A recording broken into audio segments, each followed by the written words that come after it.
السلام علیکم ورحمۃ اللہ وبرکاتہ نحمدہ و نصلی علی رسولہ الکریم اما بعد۔ محترم حضرات، میری تقریر کا عنوان ہے ہجرت نبوی کا منظر۔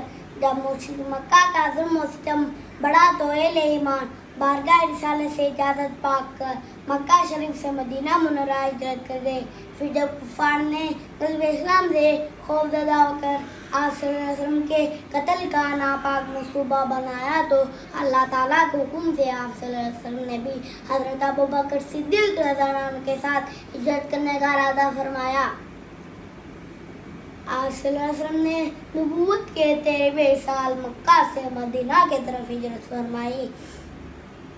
ہجرت کی رات آپ صلی اللہ علیہ وسلم نے اپنے بستر پر علی رضی اللہ عنہ کو لیٹا کر سورہ یاسین کی تلاوت کرتے ہوئے نکلے اور مکہ سے 4 کلومیٹر پر واقع غار ثور میں قیام فرمایا۔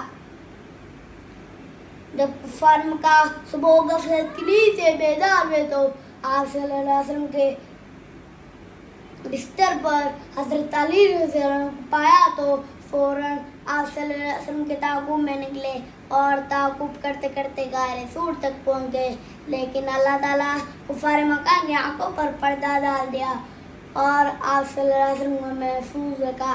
دونوں حضرات نے 3 راتیں چھپ کر گزاری۔ 3 دن قیام کے بعد مدینہ منورہ روانہ ہوئے۔ سفر ہجرت میں معجزانہ واقعات بھی پیش آئے۔ جب آپ صلی اللہ علیہ وسلم کی ایڑی حضرت ابوبکر صدیق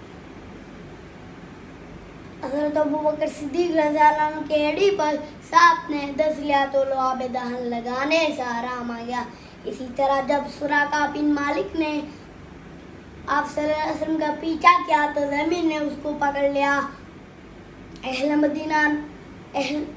مدینہ روزانہ راستوں پر بیٹھ کر آپ صلی اللہ علیہ وسلم کا انتظار کیا کرتے تھے۔ جب آپ صلی اللہ علیہ وسلم سرزمین مدینہ میں داخل ہوئے تو اہل مدینہ دیکھتے ہی پکار اٹھے، اللہ اکبر! عورتوں اور بچوں نے یوں اشعار پڑھی، طلع البدر علینا مثنیات الوداع وجب الشکر علینا ما دعا للہ داع۔ میں اسی شعر پر میں اپنی تقریر ختم کرتا ہوں۔ وآخر الدعوانا ان الحمدللہ رب العالمین۔ السلام علیکم ورحمۃ اللہ وبرکاتہ۔